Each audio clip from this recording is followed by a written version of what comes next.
Eli Valentine. We're doing one of the most iconic cases of all time. The enduring mystery of Jack the Ripper. No further ado, let's get popping, man. Just let me know. Here we go. Events documented in the video may be disturbing for some viewers. No graphic imagery will be shown.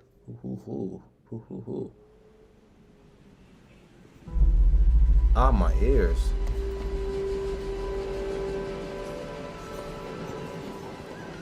In the late 19th century, the city of London was the largest in the world. A sprawling metropolis and a melting pot for trade. Yo, nah, that's a cool year to be born in.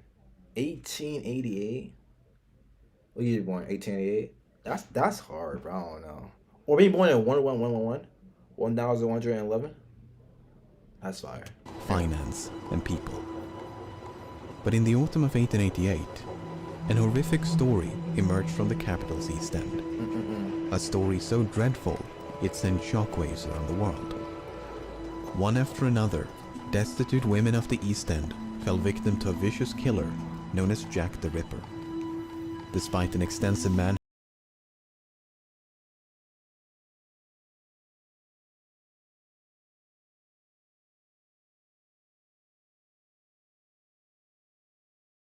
But see, plus this time period, it's more easier to commit certain crimes. I ain't saying I would commit a crime. I'm just saying it'd be easy doing this time period. Right. The enduring mystery of Jack the Ripper. Eli the Ripper? No. Chapter 1. Almost Beyond Belief. in the East End of London, there's a district known as Whitechapel. In the late 19th century, Whitechapel was known for its overcrowded slums, where many of the capital's poor and unemployed had taken refuge. Also the bums? Day and night, That was an me. army of Not bums. My fault. policemen would constantly patrol this labyrinthine network of dim-lit streets, courts, and alleys. One such place was a narrow passage known as George Yard. Near the north entrance of this passage was a residential complex known as George Yard Buildings. It was the morning of August the 7th, 1888, when an upstairs tenant named John Reeves headed out for work. Upon reaching the first floor landing, Reeves encountered the body of a woman lying upon her back in a pool of blood. Horrified by the sight, he stumbled down to the street below in search for help. Constable Thomas Barrett was the first officer on the scene. Okay. He was soon joined by Dr. Timothy Killeen, who conducted a brief examination. The woman had been stabbed. Wait, so by this time, 4:45, the police got there. Well, that was pretty quick. 5 minutes, 4:50, and then it took about 40 minutes for the doctor to come in. Okay. Stabbed 39 times, primarily in the chest and abdomen. Dr. Killeen estimated that she had been who conducted a brief examination. The woman had been stabbed 39 times, primarily in the chest and abdomen. I appreciate you wrote. Dr. Killeen estimated that she had been dead for, quote, about 3 hours. Oh, man. Thus placing the time of death at approximately 2:30 in the morning. Okay. The woman had likely been attacked where she was found, as no blood was found beyond the staircase landing. But this was strange, as none of the tenants in this crowded building had heard a single cry for help or a disturbance of any kind. That's spooky. One exception was Amy Hewitt, a tenant who claimed to have heard a lone cry of murder. But this was early in the evening of August the 6th. Miss Herwitt remarked that earlier in the evening she did not hear a single cry of murder. It echoed throughout the building, but did not emanate from there. And the scream had emanated from outside the complex. Hewitt further explained, "The district round here is rather rough, and cries of murder are a frequent, if not nightly occurrence." The victim was eventually identified as 39-year-old Martha Tabram. Tabram was a mother of 2 and had separated from her husband many years prior. Her last known address was 19 George Street, a common lodging house less than 300 meters from the site of her death. Damn. Tabram had made a living through prostitution, and one of her associates was a he be getting those prostitutes, right. woman named Marianne Connolly. Connolly testified that on the evening of August the 6th, she and Tabram had been out drinking with 2 soldiers. Then, shortly before midnight, the party of 4 had separated. Connolly took her client into Angel Alley, while Tabram guided hers into neighboring George Yard. It was the last time she saw Tabram alive. Barely 2 hours later, Constable Barrett had spoken to a soldier loitering near the north entrance of George Yard. The soldier had told Barrett that he was, quote, waiting for his mate who had gone away with a girl. Huh. Half an hour later, Tabram is presumed to have died. Both Connolly and Barrett were called upon to identify the soldiers, but all those accused could provide an alibi. One had been at home with his wife, another at an army base, and yet another in a completely different part of the city. This was enough for Inspector Edmund Reed, the lead investigator on the case, to abandon this line of Have I prayed today? I have not actually missed their inquiry. Connolly and Barrett having both picked out the wrong men, they could not be trusted again, as their evidence would be worthless. Even if a soldier had been responsible, no one could deduce a motive. The people of Whitechapel might have been accustomed to crime and violence, but the sheer brutality of this attack was as frightening as it was confounding. I'll be scared too. The crime is one of the most brutal that have occurred for some years. For a poor, defenseless woman to be outraged and stabbed in such a manner is almost beyond belief. These were the concluding remarks delivered at the final inquest held on August the 23rd. Only a week later, things would go from bad to worse. Ah, shit. Second victim time. Chapter 2. Not an item of evidence. Pretty sure you, On the morning of August the 31st, a man named Robert Paul left his home on Foster Street and headed for work. Okay. After making a right turn into Bucks Row, he spotted a man standing in the road. The man turned around to face him and said, "Come and look over here. There's a woman lying on the pavement." The stranger was named Charles Cross, and he too had been on his way to work when he first caught sight of the woman. The 2 men now cautiously approached. The woman's hands were cold to the touch, and Cross believed she was dead. Paul, however, thought he could sense faint breathing. Don't touch her though. But instead of seeking immediate help, Cross and Paul were more concerned about being late for work. As such, they quickly resumed Bro, what? That's not funny, but like, yo. their morning commute, hoping to notify policemen along the way. Fortunately, Constable John Neal was just around the corner. Okay. Neal was equipped with a lantern and found the woman lying on her back with a deep cut across the throat. So she's The just out wound open. was still bleeding and parts of her body were still warm. Body's found 340, police side 345.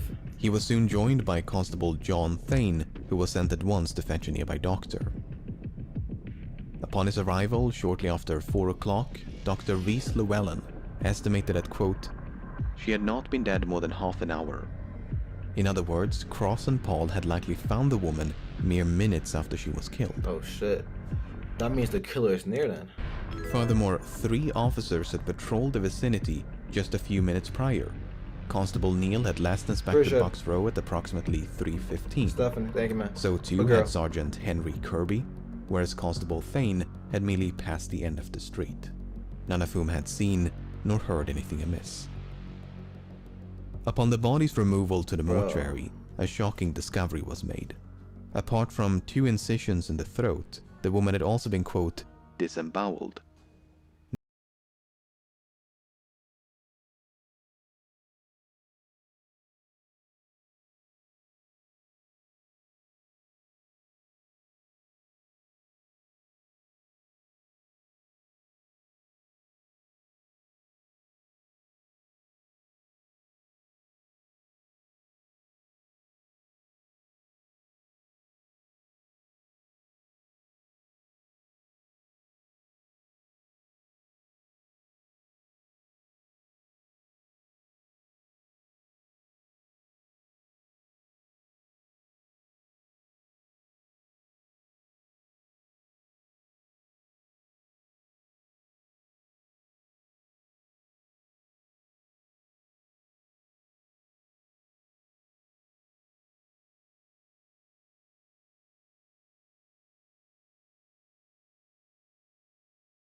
Like, how is he doing that? Like, he's so or she. How like, they're so good at this? Like, bro.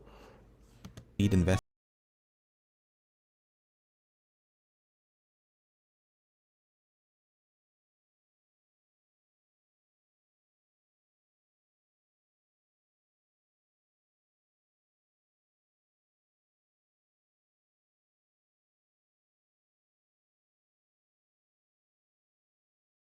There's no more motives. Perfect murders. Crazy. Both victims were prostitutes of Similar roughly the age. same age and moved in the same circles. Uh-huh.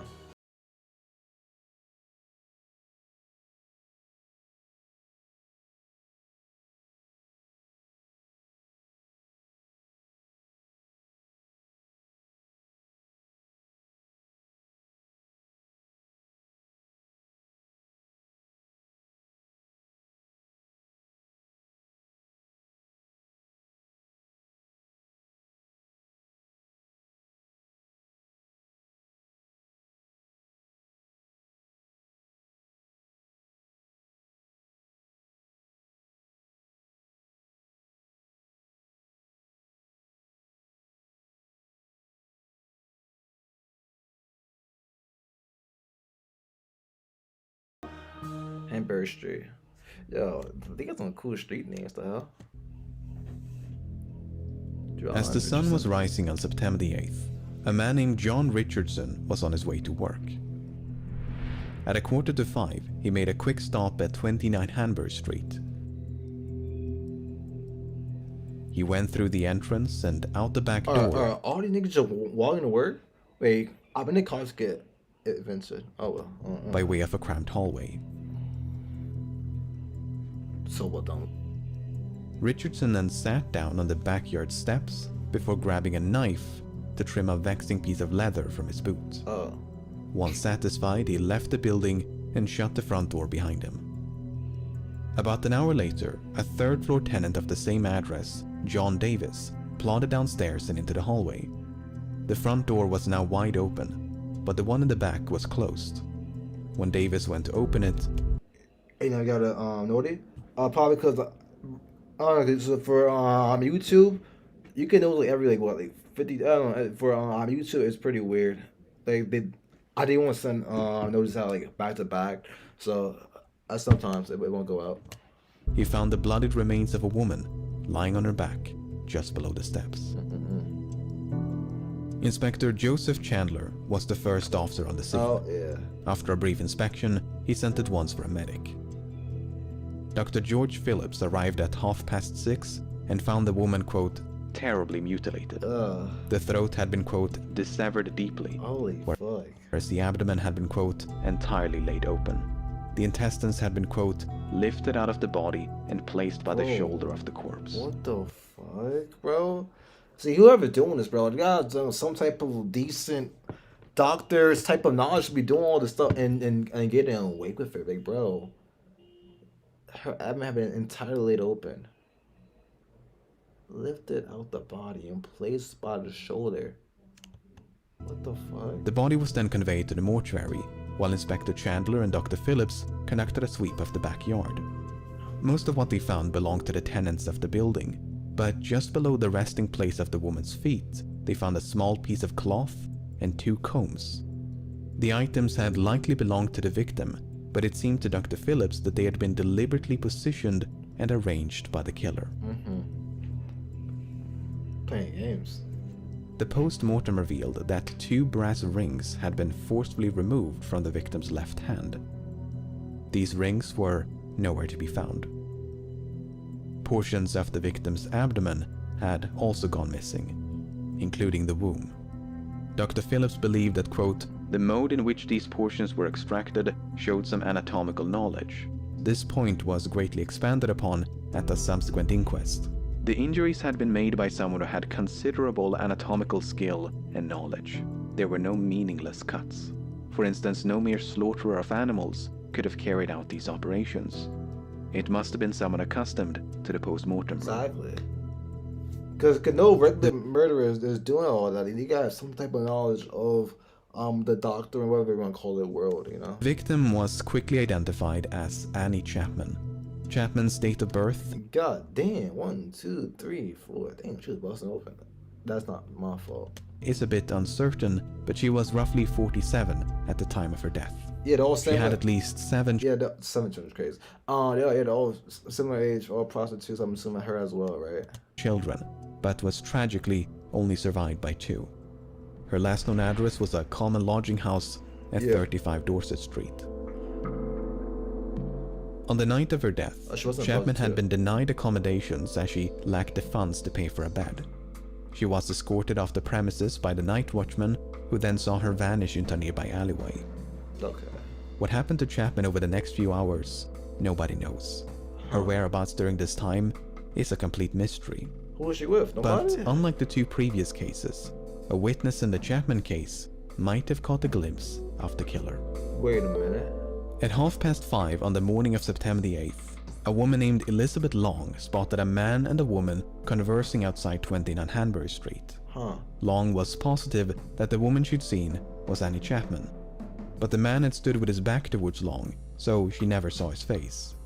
Long did, however, manage to overhear a fragment of their conversation. The man had posed the question, "Will you?"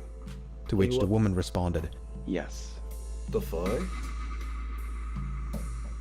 Now, a lasting point of contention in the Chapman case is the time of death. According to Dr. Phillips, when he arrived at 6:30, Chapman had been dead for, quote, "at least 2 hours." That was That not would found because that about 800s. Yeah, I was saying a lot of crimes committed before you got away because like there was no technology, there's no cameras, nothing like that. Like I could get away with a crime, you know. What crime would I commit if I was in the 800s? I don't know. Not murder, obviously. I'd be a great thief. I feel like. Yeah, I'd be a phenomenal bank robber. I feel like in 800s. Yeah, my fault. Death at around 4:30. But according to Long, she saw Chapman alive a full hour later. Then there's the testimony of John Richardson. The fuck? Richardson was the son of one of the tenants in the building. At 4:45, he made a routine checkup on the door to the basement, which had previously suffered a break-in. When he found it secure, he sat down on the backyard steps to trim a piece of leather from his boot. Even though he sat mere centimeters from the murder site, Richardson did not see a body. He was adamant on this point. "I could not have failed to notice the deceased if she had been there." To muddle the timeline even further, there's the testimony of Albert Kadosh. About 20 minutes past 5, Kadosh had gone through the backyard of 27 Hanbury Street when he heard voices coming from nearby. Oh, why is everyone in the backyard this late at night? The hell? What y'all doing, man? They were barely audible, however, and Kadosh had only made out the word "no." A few minutes later, he heard something falling against the wooden fence Oh, hell no. dividing the 2 yards. There's no one way to untangle this web of contradictions, but Dr. Phillips did concede the possibility that he'd miscalculated. That, quote, "the coldness of the morning and the great loss of blood" had skewed his opinion, which was largely based on the warmth of the body. So, presuming that Dr. Phillips did miscalculate and the recollections of Long and Kadosh were off by a few minutes, that would place Chapman's death at around 5:30 in the morning. By this point, the dim light of dawn would have provided the tenants of 29 Hanbury Street an unobstructed view of the murder site, some of whom had even slept with their windows open. In spite of this, the killer managed to evade detection How? and even made time It's like- to arrange the victim's possessions. Like, is he a ninja? Like, what is he doing? This is, bro, what? How's he, bro? Fucking insane, man. As the tally of victims gradually mounted, the public grew increasingly anxious. They were would not too. only frightened by the murders, but frustrated with the police and their perceived incompetence. Even across the pond were the efforts of the police fiercely criticized. "The London police and detective force is probably the stupidest in the world." The the four murders have been committed within a gunshot of each other, but the detectives have no clue. The London police and detective force is probably the stupidest in the world. The New York Times What these mocking quotes and illustrations failed to See, capture if there were was the like NYPD, it would have been solved by now, you know? the overwhelming odds stacked in favor of the perpetrator. The police were up against someone who seemingly struck without motive, someone who left no murder weapon and few witnesses. How? On top of that, the East End was severely overcrowded, while the police were understaffed. As one newspaper put it, "A man in the East End of London is a grain of sand, as invisible and almost as much beyond identification amid the masses." At no point would this become more apparent than during the events of September the 30th. Oh shit. And this what, a little bit over a month now? Chapter 4, the double event. Oh, he did what? Back to back, right?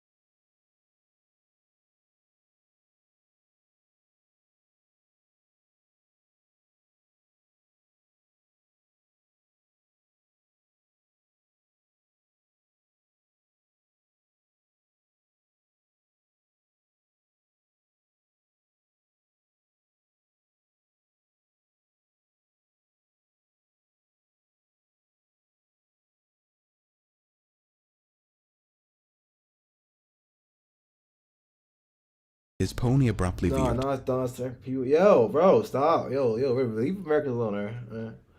Nah, not as dumb as the American police that don't even know their own laws. Alright. We can't be comparing 1800s. Alright, but let's keep it 1800s. Alright, the 1800s American cops are just better than the. It's just shush. Damn, bro, they shush. That's why I just hate British people. Never mind. I love British people. I love the UK. I'm lying my ass off. Nah, dude.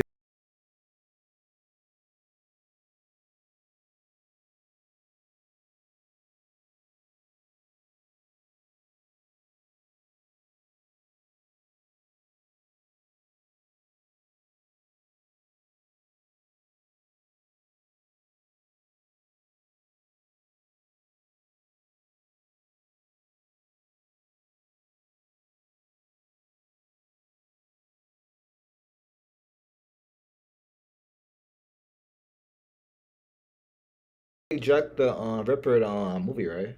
That wasn't right. Zodiac was a phenomenal movie. I'm kind of shocked that that's been a big like blockbuster Jack the Ripper movie actually. With like the lead as a detective on it. Like I'm actually kind of shocked about that. That's not right. Yeah, I'm pretty sure it's not. Eagle, Deemschutz, and a few others promptly dispersed to find a policeman. While a growing crowd of bystanders waited for authorities to arrive, there was no sign of the perpetrator. How? Unless he's like blooding in with nothing but on the still. How does he know he's not? Bro. But across the city, less than a kilometer to the west, an even more ghoulish discovery was How wait, how much is that? less than a Less than a kilometer? kilometer to the west, and even Less than a kilometer. How long is it? Is less than a kilometer? Let's see. How long is less than a kilometer away? That's what. How long is the time was? How long is that, bro?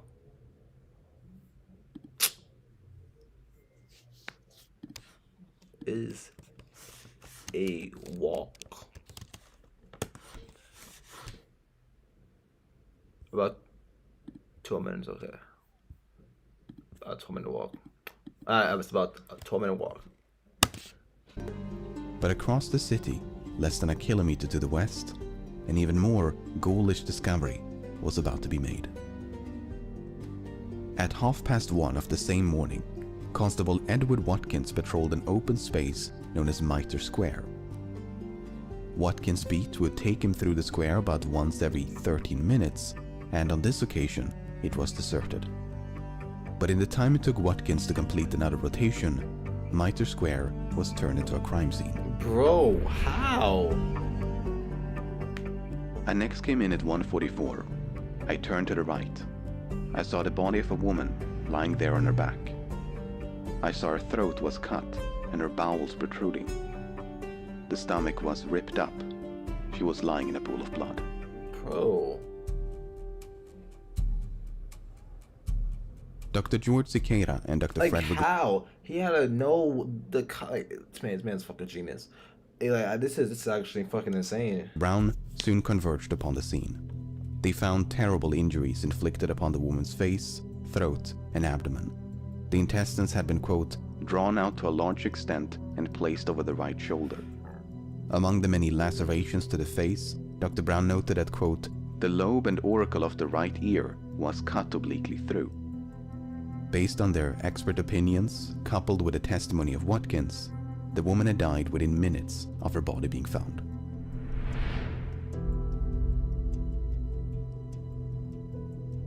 Back in Berner Street, Dr. Frederick Blackwell and Dr. George Phillips had reached the same conclusion.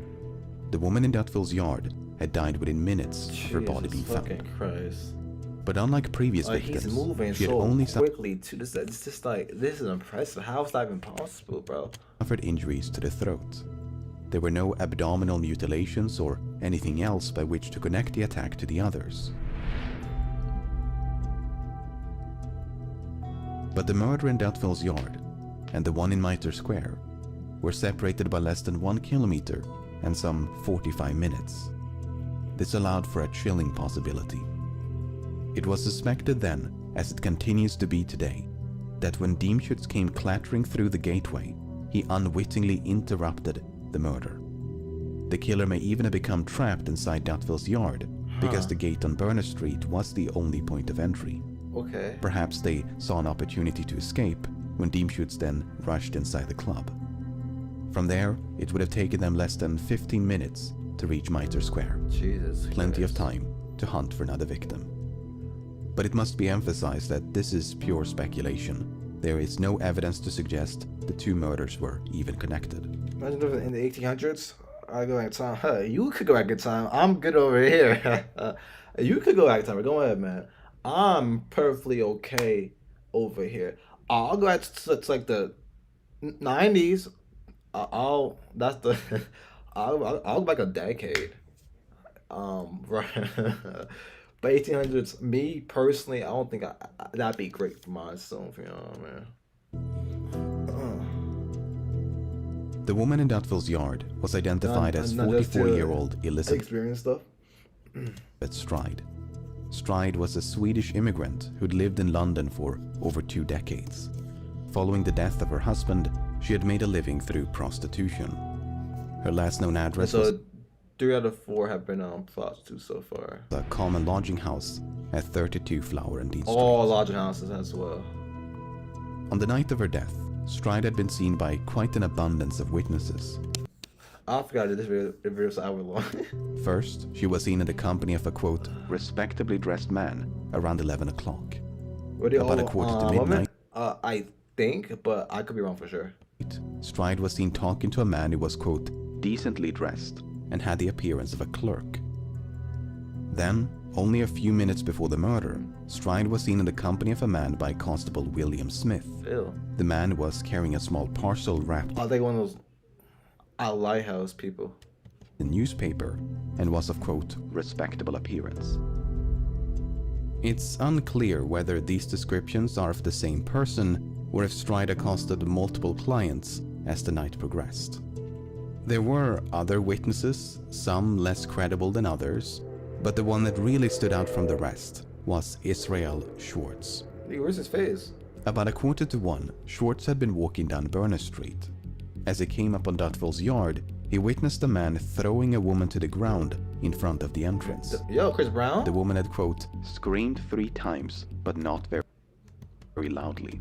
Israel, he saw a man stop and speak to a lady who was standing in the gateway. The man tried to pull the lady into the street, but he turned around and threw her down on the footway. The woman screamed 3 times, but not very loudly. Chris Brown? Schwartz would later identify this woman as Elizabeth Stride. Schwartz did not try to intervene, but opted instead to simply cross the street. If it is over an hour, bro. Yeah, man. I told y'all, child, we're reaching. Child, I'm telling you, man, like, by the end of summer, we are doing the 3 hour stuff. No, never mind. By the end of the year, we will be doing the 3 to 4 hour true crime stuff. Am I joking around? No, not at all. By the second man on the opposite side, who was lighting a pipe. The man who attacked the woman then appeared to address the second man by shouting the name Lipsky. The pipe smoker then proceeded to follow Schwartz before eventually breaking away. When taken at face value, this story appears to suggest that the killer had an accomplice by the name of Lipsky. This was indeed the interpretation of some government officials. But Inspector Frederick Abeline, one of the lead investigators on the case, had a very different interpretation. Which is You see, what? the name Lipsky had gained notoriety in 1887. Oh, don't ask me to watch this part for me, Lord. It's all good. This is fine. Usually, they do kind of decent, view wise from my channel. So, and I like watch them, so it's fine with me. A Jewish And man there's no one here. I really do enjoy true crime, so, I don't really mind. by the name of Israel Lipsky was convicted of murder. Owing to the publicity of that case, the surname Lipsky had become an anti-Semitic slur. Abeline therefore deduced that the man who shouted Lipsky was directing an insult at Schwartz, who was described as having a quote, strong Jewish appearance. The man with the pipe, meanwhile, may have been an innocent passerby who became frightened along with Schwartz. Whether Abeline's interpretation is correct, it's doubtful we'll ever truly know. Nevertheless, Schwartz's account is compelling, as he conceivably witnessed the moment when Elizabeth Stride was attacked. Back in Mitre Square, a large crowd of spectators had assembled upon the scene, all driven by their morbid curiosity to get a glimpse of the body. The post-mortem revealed that the killer had extracted a few organs, including the womb and left kidney. According to Dr. Brown, this extraction required, quote, a good deal of knowledge, which he likened to that of a butcher. By contrast, Dr. Cicada did not find any signs of, quote, great anatomical skill. Looks good, Flatical. Yo, this guy looks cool, bro. This guy just streams cool. Yeah. I usually watch 3 videos of crime per day. We could do some content videos in the future as well. Yeah, we could do that. The woman in Mitre Square was identified as 46-year-old Catherine Eddowes. Yeah, they're all about the same age. The pattern is definitely keep building. So yeah. Eddowes had at least 5 children, but Usually, wait, is it common to have this many children at a time, or is he just picking them out on purpose? after escaping her abusive husband, she had become estranged from her family. Her last known address was a common lodging house at 55 Flower and Dean Street. All lodging houses, all middle-aged in 40s, all but usually a lot of kids. What else? And usually prostitutes. On the night of her death, Eddowes had been out drinking. She got so drunk that Why is prostitution illegal? Like, why? I don't get why it is. He's supposed to be picking in easy targets. He is a pussy, but I don't know how he's a fucking smart pussy. That sounded weird. That sounded really weird. around 8:30,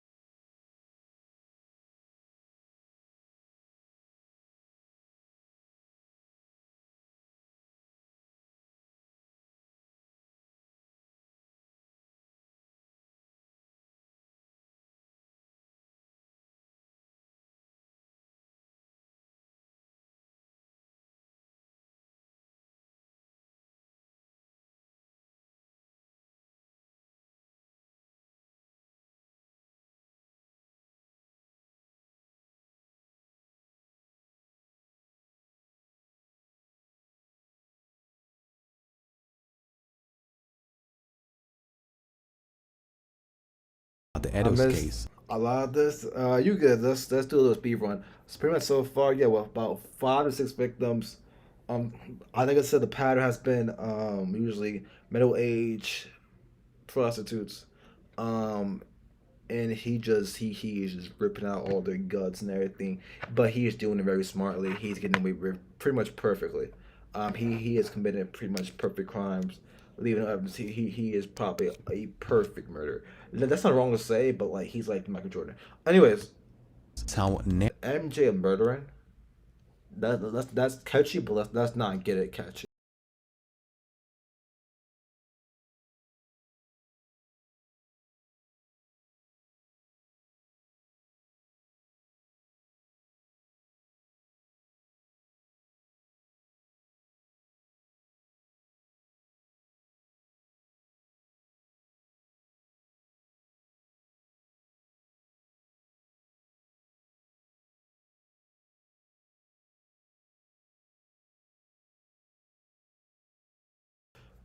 It's illegal because sex work is usually done by traffickers or pimps. Unfortunately, some of our children also trashy. Well, also that part I don't agree with the pimp and trafficker part. But like, if a girl, if a girl wanna, pop her pussy for like $100, I'm like, go ahead, you know what I mean? It's trash, it is what it is. But like that part, the pimping part, right? That part I don't really agree with. That's obviously right. Crime and crime. But like the girl, a broke college girl, you know, you know, is willing to like pop a pussy for like a couple $100. Who says no? Why not? He glanced into my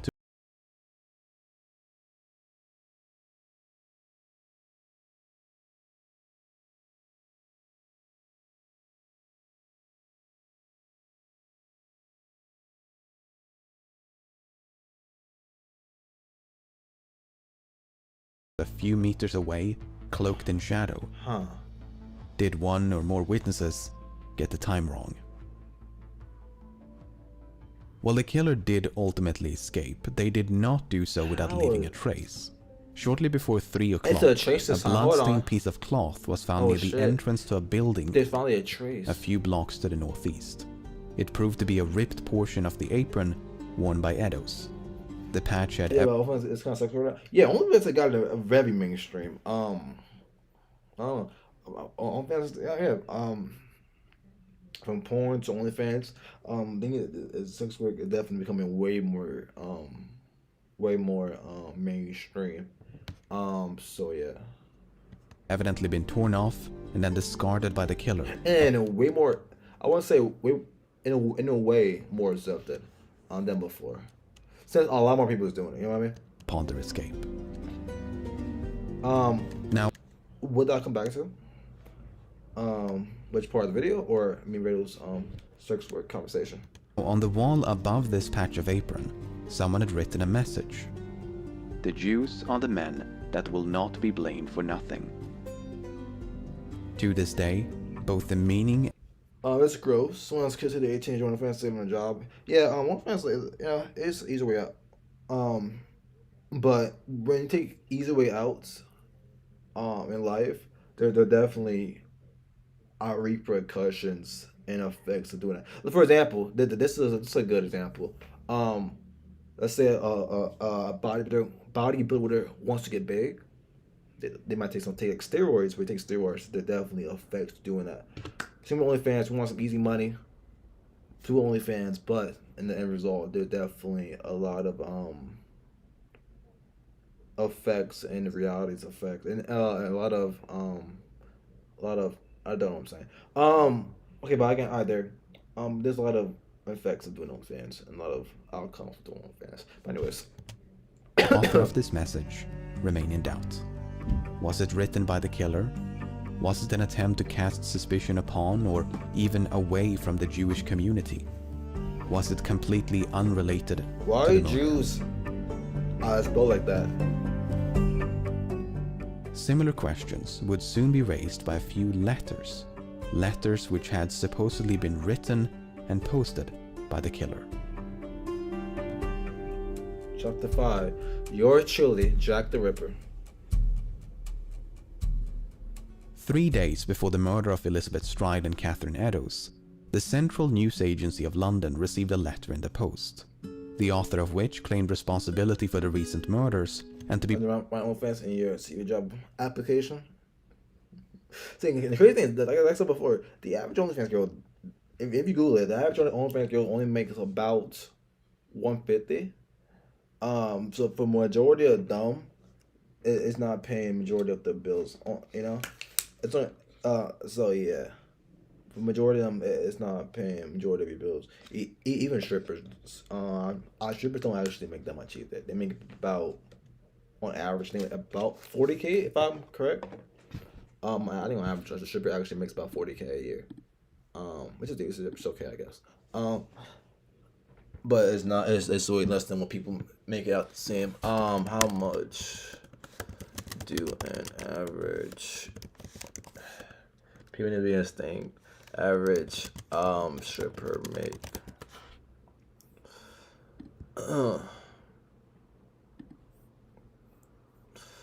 Oh, it says you hate less. Yeah. Strippers make most in California, which is what, 41,000. That's the most. Average is about 28. Yeah, so the average stripper is not making much. So yeah. But yeah. Why do I know all stuff off my head? Don't worry about it. for the quote, next job. Then, in the aftermath of the 2 killings, the same agency received a blood-smeared postcard. It contained details about the atrocities, which the author described as a... Now the Ripper Jack is just getting so cocky. Now he's sending letters and everything, and this probably feeling so good to him, bro. Doing this shit, oh man, and and he's so smart to, and that's the crazy part. He's doing pretty much perfect crimes right now, which is just crazy. Quote, double event. Jackie postcard. I was not cutting their old boss when I gave you the tip. You'll hear about Saucy Jack work tomorrow. Double event. This time, one squirrel they bit couldn't finish straight off.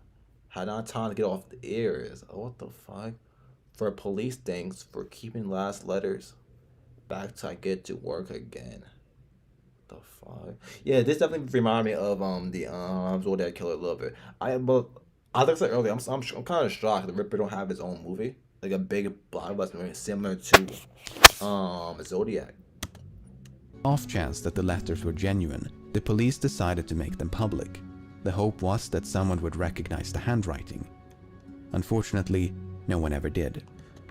If he's too smart to do a specific, you know what I mean? He Riddle would not, Jack the Ripper wouldn't I mean, he wouldn't be that dumb to use the same handwriting as his regular handwriting. You're right. Instead, it merely served to advertise the name with which the letters had been signed. Jack the Ripper. Opinions on the letters' authenticity were divided back then and continue to be today. Most notably, the Dear Boss letter had promised to, quote, clip the lady's ears off and send them to the police. The police never received such a package, and neither of the 2 victims had had their ears removed. Wait a minute. But you may recall that the right earlobe of Eddowes had been, quote, cut obliquely through. Was this a botched attempt by the killer to keep their promise? I don't know. Or was it merely one of numerous lacerations with no connection to the letter? I think the letters might be fake then. Because obviously he could definitely do some crazy shit, so I don't think he could actually fuck up that hard and not actually cut off the air. He's done worse stuff. So I think those letters were not him. The contents of the letters notwithstanding, modern linguistic analysis does suggest that they were penned by the same hand. So, hoaxes or not, the authors were likely one and the same. However, the handwriting bore, quote, no resemblance at all to the message written above the torn patch of apron. Now, the publication of the letters inspired an onslaught of copycats. Agencies all over London were soon inundated with weird, bro. Like you pretending you killed these people? Yeah, that's just weird. Respondents imitating the other freezing up. two. But at least one of them might have been genuine. Not because of the contents This of the handwriting, letter, oh my but God, rather terrible. the contents of a box with which it was delivered. On October the 16th, a man named George Lusk received a small package in the post. Lusk was the chairman of the Whitechapel Vigilance Committee, a small group of local tradesmen who sought to identify the killer. The package consisted of a letter and a cardboard box containing half a kidney. What the fuck? The doctors who examined the kidney all agreed that it was human, but whether it was the same left kidney removed from the body of Eddowes could not be determined. It could, for instance, have been an elaborate hoax by a medical student or someone with access to human organs. The author of the accompanying letter, meanwhile, insisted that the kidney did belong to the victim and that they had fried and eaten the other What the half. fuck? A popular theory at the time, Eating and kidneys one is that crazy. still is today, was that some of the letters had been fabricated by the press. Really? According to Chief Inspector John Littlechild, I can the see that. letters were, quote, a smart piece of journalistic work. I could definitely see Assistant that. Commissioner Robert Anderson dismissed the letters as, quote, the creation of an enterprising London journalist. I could say that they gave him a cool little name, Jack the Ripper. Yeah. Meanwhile, Chief Constable Melville McNaughton thought he could discern the, quote, stained forefinger of the journalist. I think, yeah. There are a few candidates for who this journalist might have been, I think it was but definitely there is no solid evidence journalist against that did any this. one of them. For sure. Whether it was a hoax by an enterprising journalist or the genuine prose of the Ripper, That wasn't. the letters did nonetheless receive widespread attention. They commanded space in Like, virtually every newspaper. If the Ripper, I feel like if he wanted his name out there, wouldn't he have put something like with the victim, you know what I mean? And dominated much of the public discourse throughout October, a month which passed without a single atrocity bearing the signature marks of Jack the Ripper. Perhaps it was finally over. It is pretty certain that the master has become frightened and has suspended his horrible work for the present, if not for good.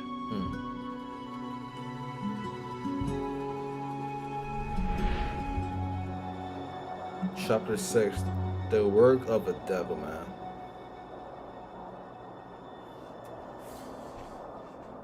I'm freezing. Like, actually. On the morning of November the 9th, a merchant and property owner named John McCarthy was going through his bookkeeping. McCarthy was the landlord of Miller's Court, and the tenants of room 13 had fallen behind on their rent. McCarthy sent at once for his assistant, Thomas Boyer, to collect the money at 11:15.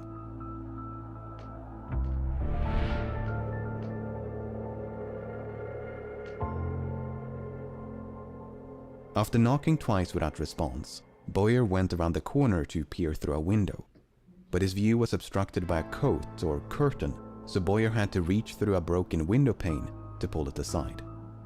That's when he saw the severely mutilated body of a woman lying upon a bed in the corner of the room. Ugh. Miller's Court was soon crawling with police, but the door to room 13 go was again, locked man. and had to be forced open with a pickaxe. What they found inside was truly the stuff of nightmares.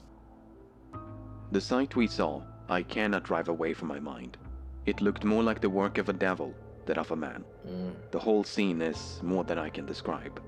I hope I may never see such a sight again. Dr. George Phillips described the body as, quote, cut all to pieces. Cut Dr. my Thomas life Bond into described the woman's pieces. face as, quote, My hacked fault. beyond recognition. My fault. The abdomen had been, quote, emptied of its viscera, while the throat had been, quote, severed all round, down to the bone. Oh, man. The body had been monstrously disfigured, with loose organs dispersed all around it. The room itself was sparsely furnished and offered little in the way of clues. 2 tables, 1 or 2 chairs, and a small cabinet. Amongst the ashes of a fireplace, the police found patches of burned clothing. Had the killer tried to dispose of evidence, or had it merely been used for warmth and light? The victim was identified almost immediately. Her name was Mary Jane Kelly, and she was the tenant of 13 Miller's Court. Oh, she's But younger. nearly everything about Kelly's life is shrouded in mystery. She was presumably of Welsh or Irish descent and in her mid-20s, making her the youngest victim Yeah, by exactly. far. But given that no matching records of a Mary Jane Kelly have been found, it's probable that she was using a fake identity.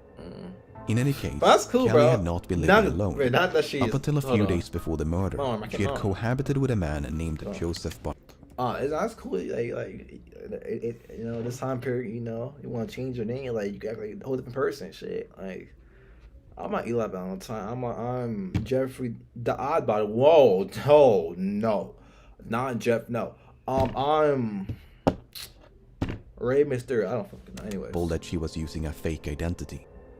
In any case, Kelly had not been living alone. Up until a few days before the murder, she had cohabited with a man named Joseph Barnett. They had only separated on October the 30th because Barnett disapproved of Kelly's prostitution and the people with whom she associated. But they did see each other again. On the evening of November the 8th, Barnett paid Kelly a visit. Upon his arrival, he found Kelly in the company of a woman who was just about to leave. Unfortunately, there are conflicting accounts about who this woman was, when Barnett arrived, and how long he stayed. If we choose to believe Barnett, he arrived at some point between 7 and a quarter to 8 and left before 9 o'clock. Shortly before midnight, Kelly was spotted in the company of a man by her neighbor, Mary Ann Cox.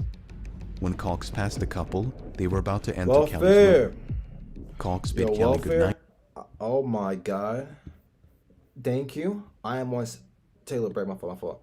I'm officially on season 2 of your show. Nathan, for you, such quality and where was that? What was someone?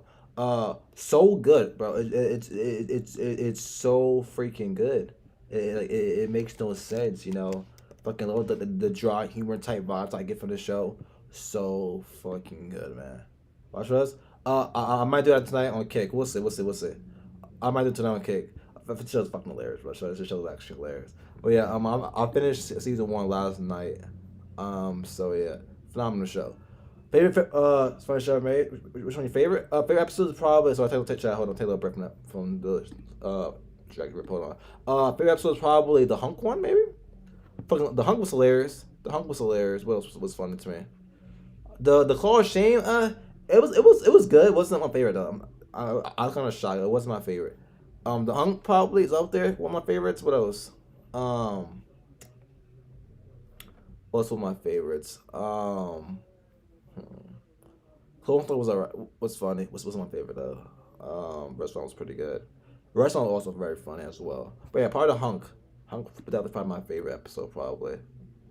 So yeah, Sansa was also kind of funny. Compared to the others. So yeah, that'll be a show for a great show, phenomenal show. It's really amazing. And I didn't know him and what's the name? Fucking fuck, I'm kidding. What's his name? Dropping a movie. What's his name? I mean, what's her name? Emma Stone.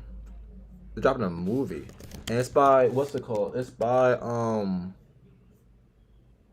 but it's a series. Yeah, it's a A24 show, right? Or it's a movie? Yeah, for a movie show.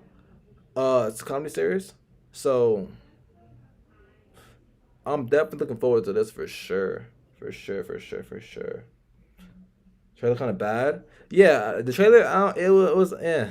I felt weird for the trailer, but I'm still gonna check it out though, cause like Emma Stone and him, bro. Oh my god, it's a pretty cool little guys, bro. I don't know.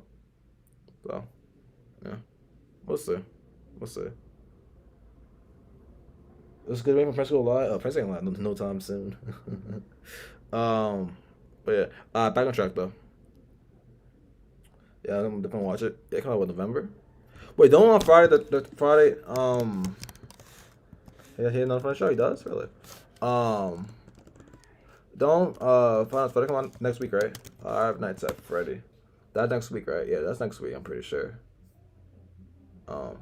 Bro, I'm telling you, this this might end up being my favorite decade of horror, bro. So much good shit. So much good shit. So much good shit. Oh wait, this is what's the girl from You, right? Huh. And let's not watch Mr. Beast. How does he have? Mr. Beast, to me. I mean, she's been in a couple horror stuff now. Countdown was pretty decent as well. Okay. Alright, back to the video. My fault. We gotta check. There was that link too. What's the rehearsal? Yeah, that's the trailer was alright to me. Personality Just from 2020 to 2030. Huh, what? can make people uncomfortable. Hey. 2020 2019. I'm talking about this decade, the 2020s. It's like so far, like I've really been loving this decade so far. I don't know. Let's look at my box. Hold on, let's see. Like I really been loving this decade. It was funny. Say your favorite decade? Yeah, so far this might end up being my favorite decade. I don't know. It's just a lot of shit. Hold on, I gotta take on my ball chat. Hold on, we'll get back to a second. Hold on. Just if y'all watching so still, it's just ask about it. Yeah, from this decade, the 2020s, 2020 to 2030. Hold on, I gotta take off my ad block. Give me a second. Give me a favorite. So far, I don't know. So far, I think definitely my favorite. What am I doing? Hold on. Mine's the 50s. Yeah, I'm talking about horror wise. As of now, it's part of the 80s, but for horror. But I don't know the 20.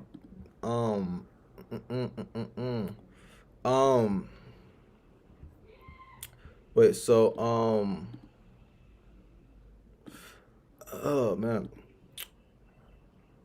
Like this decade, I don't know. I just really been loving it so far. All the horror 80s. Can it fucking so what year? What fucking year?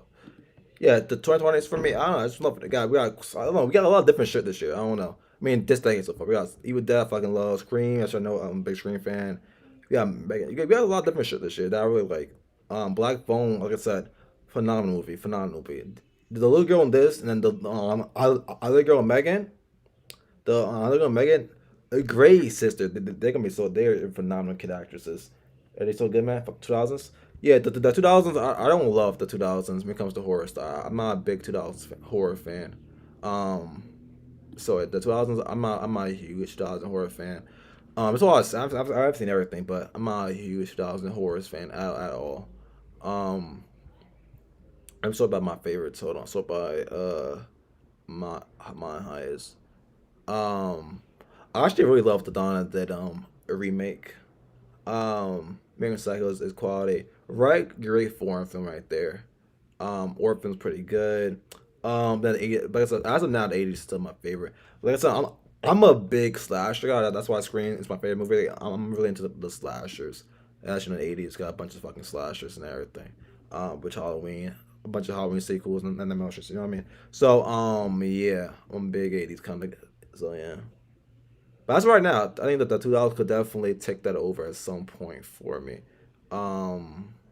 So yeah, because there's a lot of movies I really like. Like, so Sasha the best. Like, and for me, this decade got so much different fucking horror films. Like, they're so different. You know, usually a decade in horror, it's like the same. You know what I mean? A decade. You know, usually it's like a type of horror usually dominates that decade. Like the 80s and 70s slashers, 2010s, it was a lot of paranormal type activity like stuff. Like, you know what I mean? Usually it's a lot of that.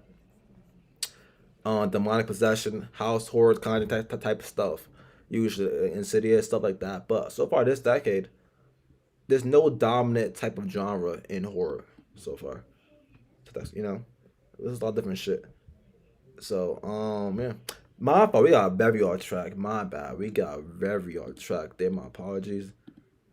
I also very much love Texas Chainsaw, actually. I really do love Texas Chainsaw. So, yeah. Cootie is actually pretty good as well. Cootie is also pretty good. My fault. Alright, we got very off track. Very off track. And this is the other show. Yeah, second show. He got grades already? Oh my god. But yeah. Alright, my fault. Back on track. My bad. But that's why I was gonna watch it. Yes, we are. We're halfway done. All right, shit, we're halfway done. We will finish this off. All right, back on track now. We got on track a little bit for the horror stuff, but we're back on track now.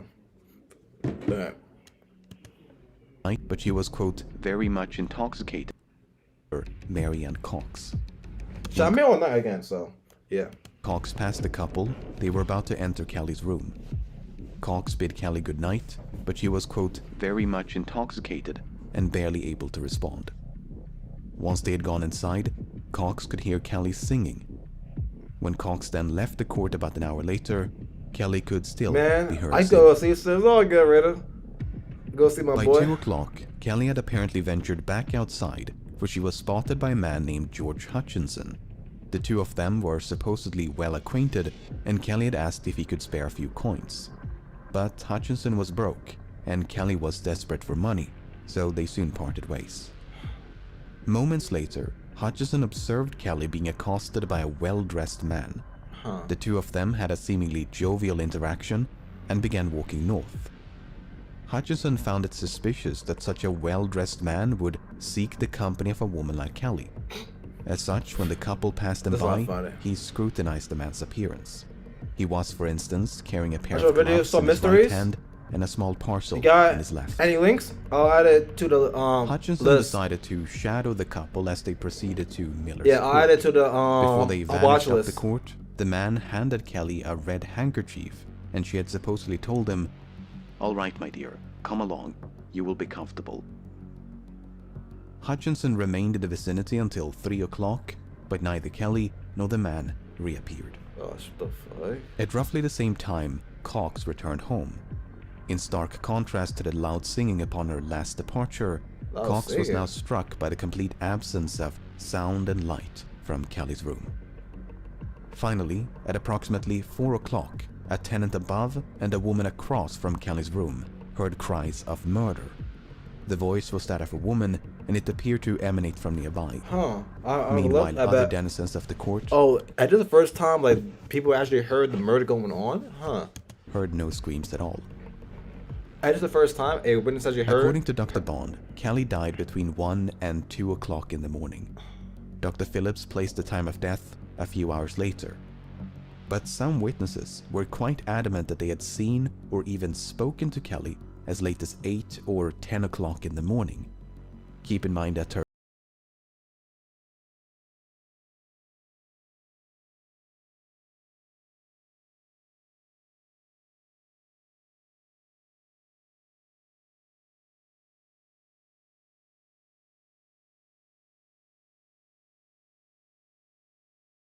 is typically regarded Bright Side Channel, but not sure if it's copyrighted. Let me see. Look here.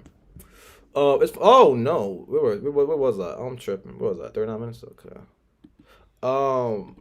Let me see. Bright Side Channel. I think we could also. Yeah, I think at this point, yeah, I think we're gonna fall on true crime. So I think we should hit all the major true crime shit. Yeah. Bright Side, I'm saying.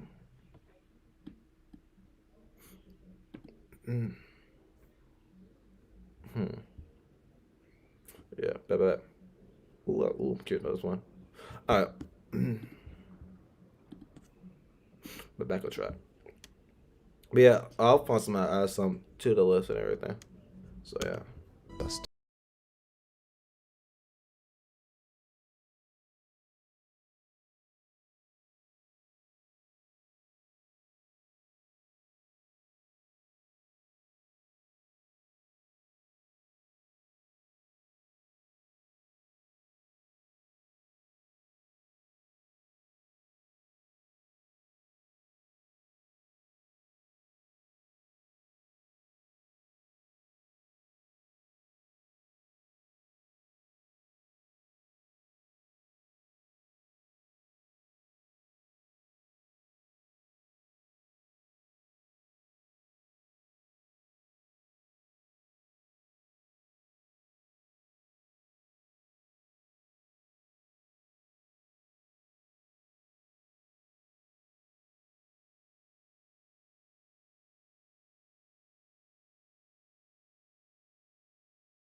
Someone called Leather Apron was in the habit of abusing prostitutes.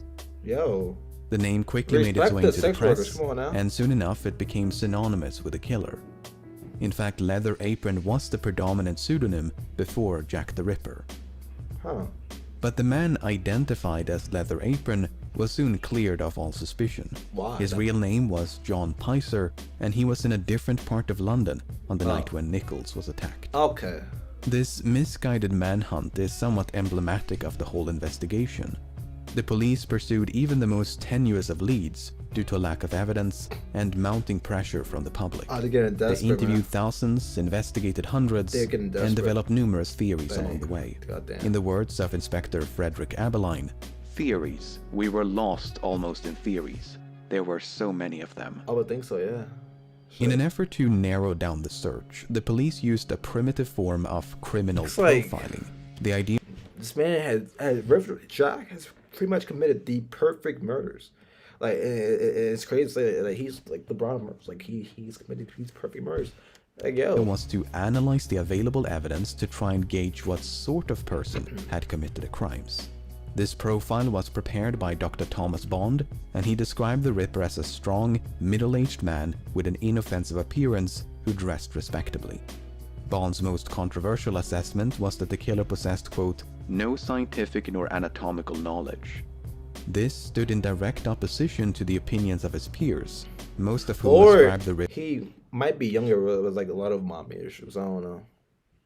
Ripper with at least a basic understanding of anatomy. Based on the witness accounts, the Ripper was a man of average height with a medium to stout build in his late 20s to mid-30s. He wore dark clothes, including Yeah, a hat I was. Yeah, like I said, I think they're in the 20s, mid-20s to early 30s. So yeah. I'm gonna get up in the Hung episode with that slow ass black. Yeah. The Hung was so fucking hilarious, bro. Like that was like, bro. I actually would love that as a whole series, bro. Oh my god, that'd be hilarious. The Hung episode and bro, yeah, we'll watch it tonight. Why not? Like for you, yeah. The Hung. This as a whole show, so like, I don't know. This kept being hilarious, bro. As a whole little show, right? Oh man, I would pay so much money if this episode was like a whole series, a whole season. Oh my god, I would actually love that. So yeah, phenomenal episode right there. Phenomenal episode.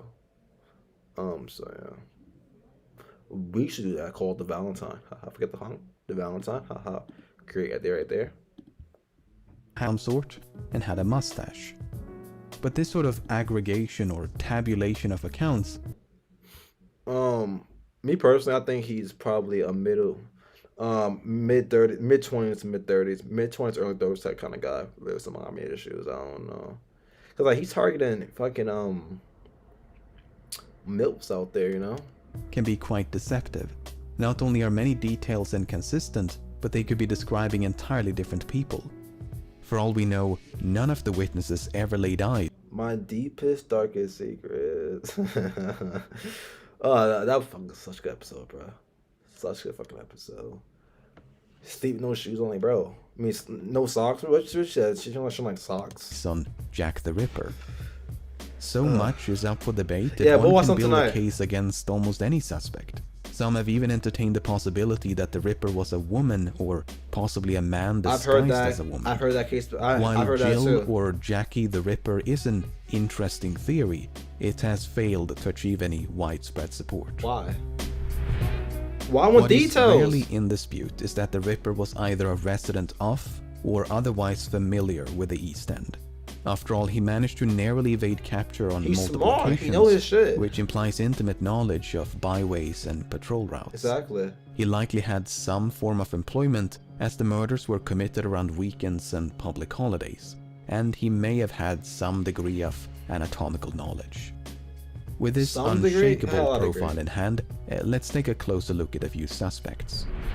The question is, where do we even Oh, begin? this looks cool. According to criminal profiler and FBI Special Agent John Douglas, the Ripper was not only a local, but was likely interviewed by the police. Probably. If Douglas is correct, He has to be a local, at least definitely in the area, because like, bro, like he is very efficiently getting out of all these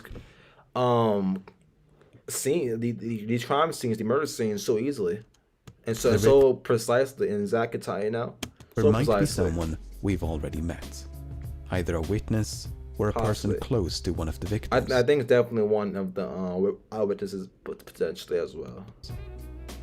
What about John Richardson, the witness in the Chapman case who sat down on the backyard steps to trim a piece of leather from his boot? Richardson was indeed suspected by the police, but they found, quote, not It's a shred of music. evidence against him. You ain't 13. What? Wait, what? His mother also lived on the premises, so he had good reason to be there. This music. What about George Hutchinson, Yeah, why ain't going detail? Why she going more detail? Oh, yeah. the witness who followed Mary? She would have to be a built woman. Oh, she would have to be, yeah. If it was Jackie the Ripper, she definitely be way bigger than a lot majority of the ladies. Cause if she wasn't, then a lot of those girls, especially the one I saw, they were like in their 40s, and they didn't look small. A lot of those girls, a lot of the girls didn't look small. Some they look here. A lot of those girls that were murdered. Kind of cool. 5. I spelled it so wrong. That's fine though.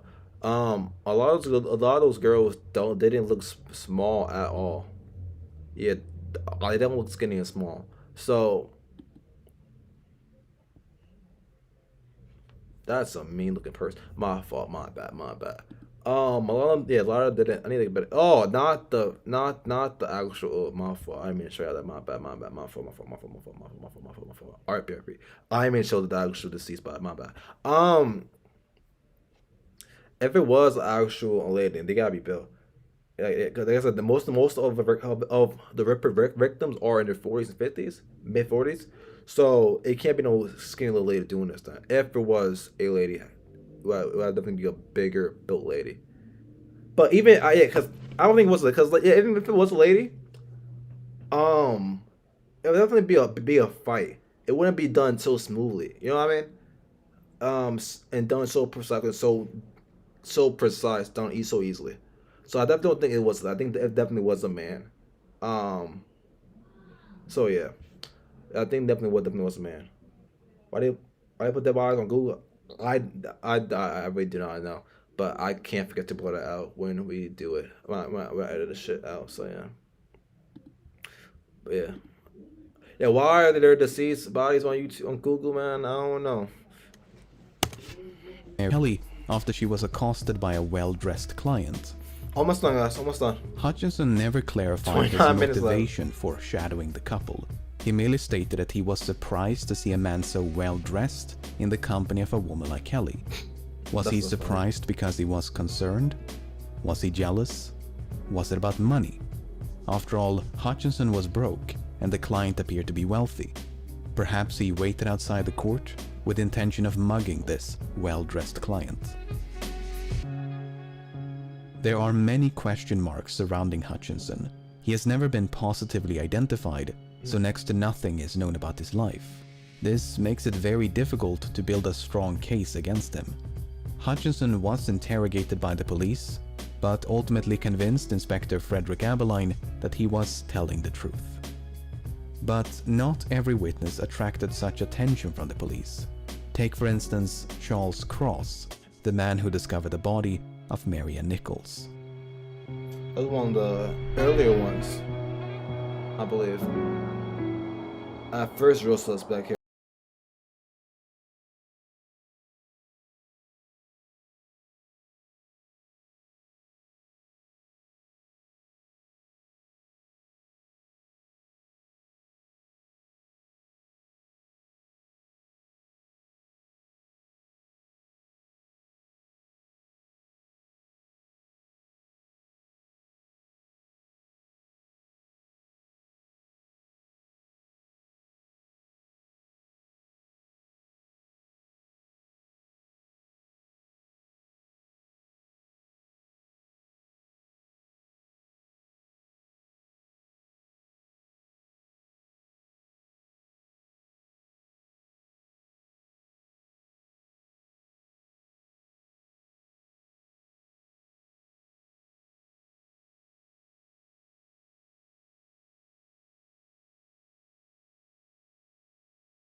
could see that.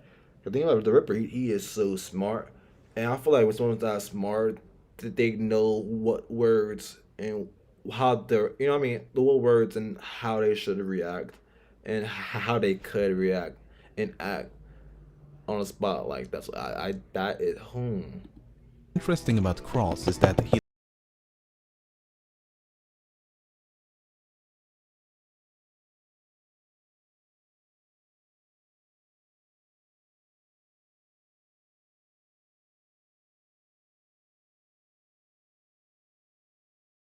employed as Yo, a these are my fuck cut off again. These are cool names. I don't know. 17 Drivers Building, 22,000th Street. These some cool names. All that shit. You know, cool street names.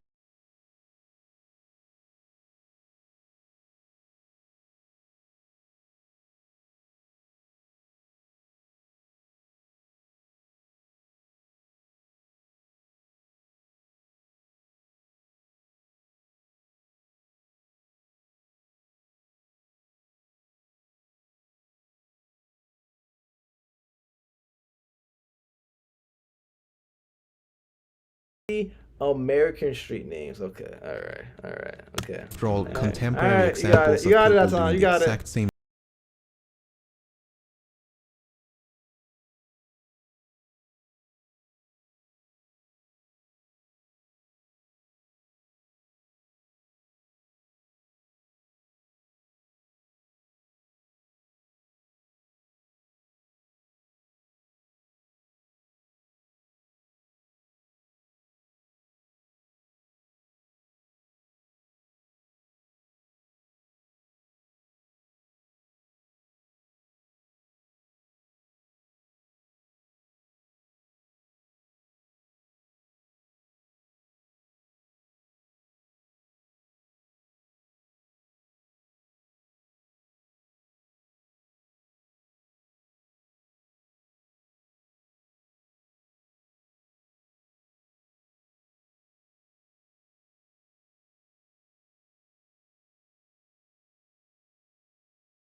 Joseph Barnett was the man who lived with Mary Jane Kelly up until The first guy, Charles, right? I'll say Oscar Wilson. How likely he is? Probably like a 6.5. 6.5, 7. 2 days before the murder. Compared to He everyone and else so Kelly far. had supposedly met around April of 1887, and they eventually moved to 13 Miller's Court. Barnett was employed as a fish porter, but for reasons unknown, he lost his job between July and August of 1888. From that point onwards, the couple struggled to pay rent, and Kelly resorted back to prostitution. Now, those who believe that Barnett was the Ripper view his loss of employment as a turning point. The Really? argument is that Barnett was so overcome with guilt and anguish for driving Kelly back to prostitution that he went on a murder spree, murdering one local No. prostitute after another in a desperate attempt to frighten Kelly off the streets. Yeah, I've heard this one before. I wouldn't. If he's doing it out of anger, he wouldn't have. I don't know. Those murders just seem too perfect, too precise. I don't know. Out of anger, if it was out of anger and out of revenge and everything, I feel like they'd be more. They're more messy. I don't know. While most of this is pure speculation, it is true that Barnett disapproved of Kelly's prostitution. You may recall that Barnett separated from Kelly on October the 30th because he disliked the prostitutes with whom she associated. Kelly never went on the streets when she lived with me. She would never have gone wrong again. Maybe he got rejected with that prostitute. and I should never have Oh left man. if it had not been for the prostitutes stopping by the house. So fuck the This might prostitutes. further explain why Kelly was the Ripper's final and most viciously mutilated victim, the implication being that Barnett felt rejected by Kelly and wanted revenge for the breakup. According to Barnett, Oh, no. he did pay Kelly a visit on the evening of November the 8th, but they had parted on quote, friendly terms. He then supposedly went home, played a card game until 12:30 before going to bed. Now, Kelly is presumed to have died in the early hours of November the 9th, so Barnett could have returned to Miller's Court sometime after midnight. While the police did subject him to 4 hours of interrogation, Barnett was ultimately released without charge. Then there's the matter of the locked door. When the police arrived at Miller's Court, they had to force the door open with a pickaxe. This raised an important question. How did the killer lock the door behind him? Right. According to Barnett, the key to room 13 had been missing for some time. Because of this, he and Kelly would quote, open the door by reaching through the broken window. The door was said to be equipped with a quote, catch lock, and evidently locked itself upon being closed. If that's true, mystery solved. But even if the door was not self-locking, there's still an obvious solution. All the The old woman, he has hate for them. Could still having the past and go to woman. Most of had trauma. Yeah, I was saying from what I gathered, I think he has some type of childhood mommy issues. Maybe his mom was a prostitute. I don't know, but I think it's something like that. I think the guy is probably in his mid-20s, early 30s, who has some mommy issues growing up, and he has now grown to be a smart man who has turned into a guy that's killing MILFs that are prostitutes. So yeah. Click had to do is from observe what I- Kelly from using the window what I trick gathered. and then employ that same technique to fasten the door upon leaving. But those who favor Barnett as the Ripper offer yet another solution. The key never went missing. Instead, Barnett... See, it'd be much easier to solve now. Even without even cameras and all that kind of stuff. Smarter people, smarter psychologists, stuff like that, man. A lot of forensic psychologists I'm trying to be. A lot of criminal profilers, stuff like that. Would definitely be able to solve it. Maybe I would take the camera and stuff. People are smarter now. So yeah. And he saw his mother cheat on his father as a kid. Yeah, I think he definitely has some type of mommy issues definitely going up from what I gathered. So yeah. have stolen the key and then used it on the night of the murder. These solutions are all equally valid, and it's impossible to know which one is correct. I don't think so. There is a slight variation of this theory which states that Barnett did murder Kelly, but was not the Ripper. Instead, he merely emulated the Ripper to deflect attention away from himself. That's possible. Once again, this is pure speculation. Actually, I think but that's the murder possible. of Kelly did somewhat differ from the rest. in that it- Actually, I actually believe that. Actually, the rest of his victims were all, like I said, people in their 40s, and like I said, the Ripper is not dumb. He know exactly what he's doing. And I wouldn't think he would go away from his usual pattern. You know what I mean? I don't think it would. So I actually think the boyfriend committed the last one there for sure. Yeah. I actually believe that actually. Well, yeah. It was committed indoors. Barnett remained in the East End until his death in 1926 at the age of 68. While it's only natural for suspicion to fall upon witnesses and acquaintances, Victorian detectives did pursue other lines of inquiry. One prominent theory was that the Ripper suffered from insanity, and a prime suspect For him, what's his name again? What's his name? Joseph Barnett. I'll get like a cool 5. On a scale of 1 to 10, how likely he is Jack the Ripper? Probably a cool 5. in that category is Aaron Kosminski. Insane. He's not insane. He's not insane. The Whitechapel Well- murders investigation was overseen by numerous high-ranking officers within the Metropolitan Police. One of them was Assistant Imagine your great granddad is Jack the Reaper. Well, he ain't mine. Probably yours, Riddle. Little kid. Commissioner Robert Anderson. Upon his in police, Probably yours.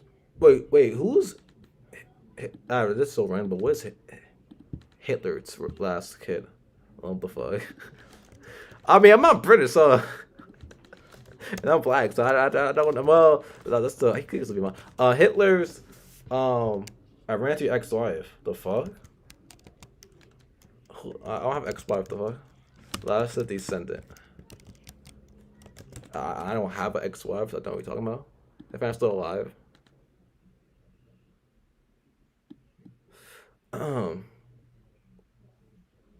Oh, shall I once again? There are only 5 living members of Hitler's family. If they have their way, the family bloodline will stop with them. Oh damn! He said, "No more of us. No more little Hitlers running around." Damn. Alright, my fault. I was just curious. One of them was Assistant Commissioner Robert Anderson. Upon his retirement, Anderson repeatedly and unequivocally stated that Jack the Ripper had been identified. There was no doubt whatever as to the identity of the criminal. Kuzu Without on disclosing Omega. the name of the suspect, Kuzu's not my ex-wife. I don't have ex-wife. Kuzu is still present. Anderson described him as a, quote, low-class Polish Jew who was, quote, safely caged in an asylum. He'd been identified by a witness who was described as, quote, the only person who ever had a good view of the murderer. This unnamed witness had supposedly refused to testify because the suspect was, quote, a fellow Jew. I am almost tempted to disclose the identity of the murderer, but no public benefit would result from such a course. Just tell it, the fuck. While Anderson never revealed the name of the suspect, his colleagues were a bit more forthcoming. Chief Inspector Donald Swanson revealed that his surname was Kosminski. Yet another high-ranking officer, Melville McNaughton, described Kosminski as a homicidal and misogynistic resident of Whitechapel. Surviving records show that an Aaron Kosminski was admitted to a psychiatric hospital in 1891. Aaron was indeed from Poland, he was Jewish, and had lived in Whitechapel. He suffered from auditory hallucinations and a paranoid fear of being fed by others. He was trained as a barber, but had, quote, not attempted any kind of work for years. It's unclear when his mental health began to decline, but upon being institutionalized, Aaron was deemed to be harmless. He was, quote, quiet and well-behaved, and, quote, apathetic as a rule. Only on rare occasions would he get, quote, excited and violent. Wait a minute. However, before his confinement, Aaron had once threatened his sister with a knife. The case against him largely hinges upon the claims made by Anderson, Swanson, and McNaughton, especially the claim that an unnamed witness identified a suspect named Kosminski. If I were cops, I can catch him. But the descriptions of that suspect are not entirely consistent with Aaron Kosminski. For instance, McNaughton stated that the suspect had been, quote, removed to a lunatic asylum about March 1889. Aaron was first confined in 1891. Swanson wrote that the suspect had been, quote, sent to the asylum and died shortly afterwards. Aaron was still alive at the time and spent nearly 3 decades in psychiatric care. As such, it is possible that the suspect Kosminski was someone other than Aaron Kosminski. It's also possible that these inconsistencies were mere lapses in memory. After all, these events were recounted years sociopaths and psychopaths? Or even decades after the fact, and McNaughton even confessed to writing solely from memory. Not from one either. Regardless of the suspect's true identity, Anderson was the only one who seemed convinced of his guilt. McNaughton ultimately favored a different suspect and stated that, quote, many homicidal maniacs were suspected, but no shadow of proof could be thrown on any one. Inspector Edmund Reed was of the same opinion. Now we have Sir Robert Anderson saying that Jack the Ripper was a Jew. That I challenge him to prove. I challenge anyone to prove that there was a tittle of evidence against man, woman, or child. So when Anderson wrote that there was, quote, no doubt whatever as to the identity of the criminal, he merely expressed his personal opinion. There was in fact ample doubt and no consensus amongst the police.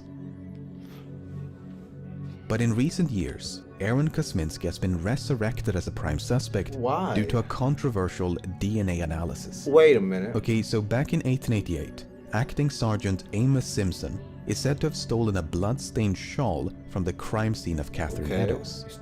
This shawl was then passed down from one generation to the next before being submitted for DNA testing in 2011. DNA samples were extracted from the shawl and then compared against maternal descendants of Eddowes and Kosminski. In both cases, it was a match. If the subsequent Wait, for DNA testing in 2011. DNA samples were extracted from the shawl and then compared against maternal descendants of Eddowes and Kosminski. In both cases, it was a match. What the fuck? If the subsequent news coverage is to be believed, Wait, what the the mystery fuck? has now been, quote, definitively solved. Aaron Kosminski was Jack the Ripper. I mean, age-wise, well, that's what I had. But as you can imagine, it's never quite that simple. Yeah. First they said the coding. That's crazy. of all, the provenance or chain of custody of the shawl is severely lacking.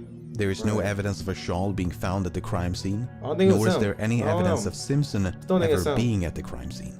Furthermore, a destitute woman like Eddowes is unlikely to have owned the item. Second of all, the type of DNA used to identify Eddowes and Kosminski was mitochondrial DNA, the powerhouse of the cell. This type of DNA is passed down through the female line and is not unique to any one individual. Huh. Thousands can share the same mitochondrial Yeah, DNA, see, that which shit means gone it out the can't be window. used to Yeah, so that shit, yeah, go out the window. pinpoint a specific person. In the words of a geneticist, based on mitochondrial DNA, one can only exclude a suspect. So to say that the mystery has been definitively solved is Nowhere near widely solved. inaccurate. Nowhere There's near still plenty solved. of room for doubt.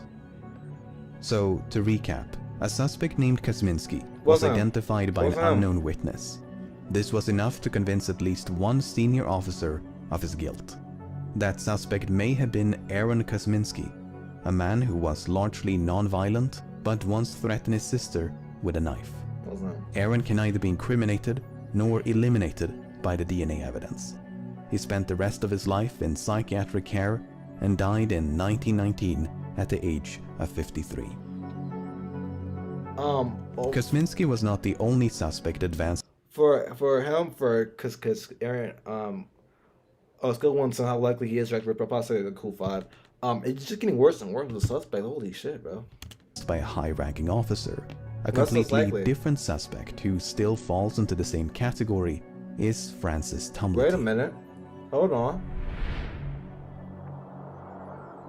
Number 4, Francis. Okay. Tumbly. 2 days before the murder of Mary Jane Kelly, an American physician named Francis Tumblety was arrested in London. As you can probably tell from this photograph, Tumblety was quite an eccentric character. He was born in Ireland around 1833, but was raised in the United States. From an early age, Tumblety gained a reputation for being a medicaster or quack doctor. He engaged in all sorts of medically dubious practices and advertised himself as the Indian herb doctor. Wait a minute. He promised Hold to cure on. anything from dyspepsia and scurvy to cancer and blindness using nothing but medicinal herbs. Elijah Van was always okay. I was not a suspect. Okay. Nah, but he seems smart. This stuff like he could cure anything. Seems like his definitely a big ego. Like he's perfect and he could commit the perfect murder. Wait, hold on. I don't like him so far. As a suspect, not like you know what, man. When he was not posing as a doctor, Tumblety was busy running from the law. He was either accused or convicted for crimes like theft and assault, attempt to induce a miscarriage, and manslaughter of a patient. He was even implicated in the assassination of US President Abraham Lincoln, but was ultimately cleared of suspicion. What? Now, in the early 1860s, Tumblety is alleged to have hosted a lavish dinner And here's our holistic doctors. party in Washington. Only men were invited to this dinner, and Tumblety had supposedly expressed fierce hatred of women. Furthermore, he showcased a cabinet in his office in which he stored a vast collection of jars filled with anatomical specimens, What the fuck? some of which What were the said to Abraham? contain the wombs of, quote, every class of woman. Yeah, I think I think we're gonna do all the major true crime like on the JFK and everything. I think we should hit all the major conspiracy theories and true crimes kind of stuff. You know what I mean? And get those out of the way.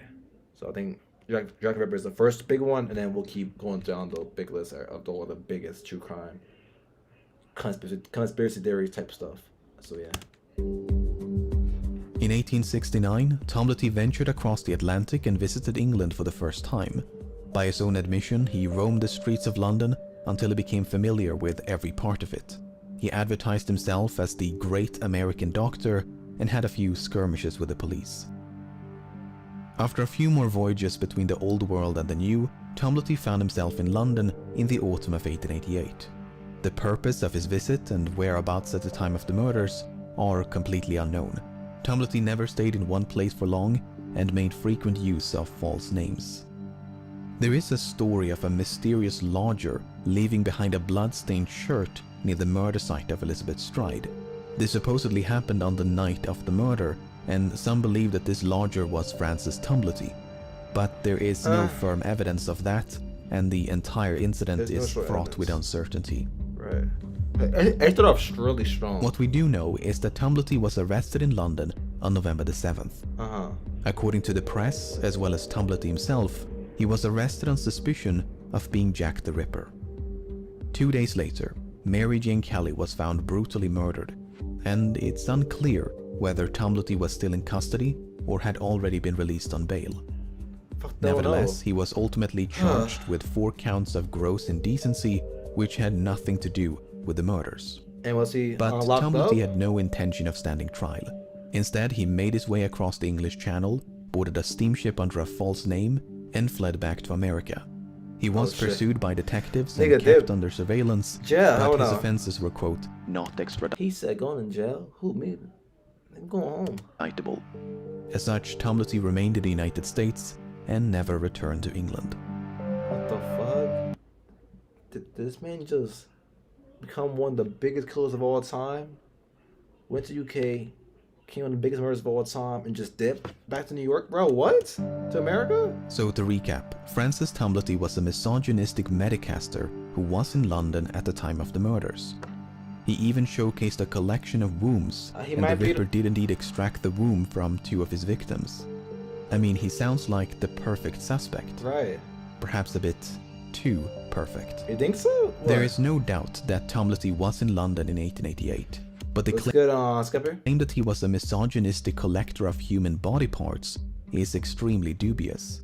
It can be traced back to a single article from December of 1888, featuring an interview with a man named Go put some hype after this video. I gotcha. Yeah, I'm a committed man. Alright. But yeah, I'll put the monkey in a maker after this video. Charles Dunham. Dunham had a long history of spreading misinformation and has been described as a pathological liar, a forger, and a conman. He was even convicted of perjury. As such, there is every reason to believe that this story is a complete fabrication. Furthermore, Tomlety was both older and taller than the men described by most witnesses. Tomlety was said to be, quote, an enormous man who liked to dress. Yeah, I don't think he's going to places in 12 minutes and doing murders back and back. Yeah, look at his size, 6'2". Fuck, yeah, he's over 4. Yeah, he's 55 too. Yeah, he's not doing 2 murders in like 30 minutes. He can't run that fast. Shit, fuck. In flamboyant and militaristic outfits. It's not him. It's difficult to imagine a tall, pompous He's no longer a simp. American sneaking around the streets of Whitechapel virtually undetected. On the other hand, it's unclear which, if any, of the witness accounts can be trusted. Then there's the matter of the rings. You may recall that 2 brass rings were stolen from the body of Annie Chapman. Right. It's suspected that the rings were taken by the Ripper to be kept as trophies. Now, upon his death in 1903, Tomlety left behind a quite impressive estate. But among his many valuable possessions were a pair of inexpensive imitation rings. Could they have been the same rings taken from the body of Chapman? It's possible. No. It's also impossible to prove. I think it was him. Chief Inspector John Littlechild regarded Tomlety as a, quote, very likely suspect. And it's not difficult to see why. But if the many rumors about them are to be believed, Tomlety had both opportunity and motive to commit the murders. Right. But therein lies the problem. much of what we know about Tumblety is founded upon unsubstantiated rumors. Tumblety himself was an attention-seeking charlatan with no qualms about lies and deception. With a suspect like that, one can never be certain fine. where the lies end and the truth begins. It's not, but out of everybody, I still think it's the first guy out of these 4 suspects though, Charles Gross. The guy that was a witness to one of the first murders and everything. Is that it? To theorize about the identity Wait, of hold Jack on before we do that. But yeah, with him though, like I said, I forgot what I was gonna say. The fuck, what was I gonna say about this guy, Francis? Yeah, on a scale of 1 to 10, how likely eject? Probably like who's 7.5. I forgot the reason why. I was gonna say why he's only 7.5, but.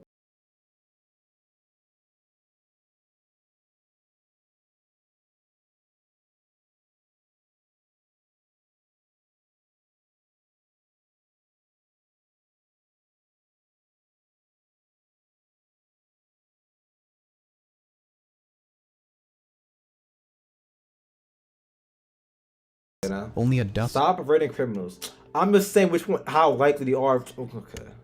or so are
But like I was saying about with him, with Francis guy, I don't know. I find whoever did it, I don't think he had any previous crimes that have been well documented. My final report is a guy, like I said, a guy mid-20s, early 30s with some mommy issues going up. He was very smart with some type of butchering doctor knowledge, and yeah, I don't think he had any previous well documented criminal history. I think he's just way too smart for that. All could have been very smart and very precise and stuff like that, man. But phenomenal video. Holy man. Alright, anyways. My boys blooded, I got my bag and they know it. She wanna pose for a photo, I don't want nothing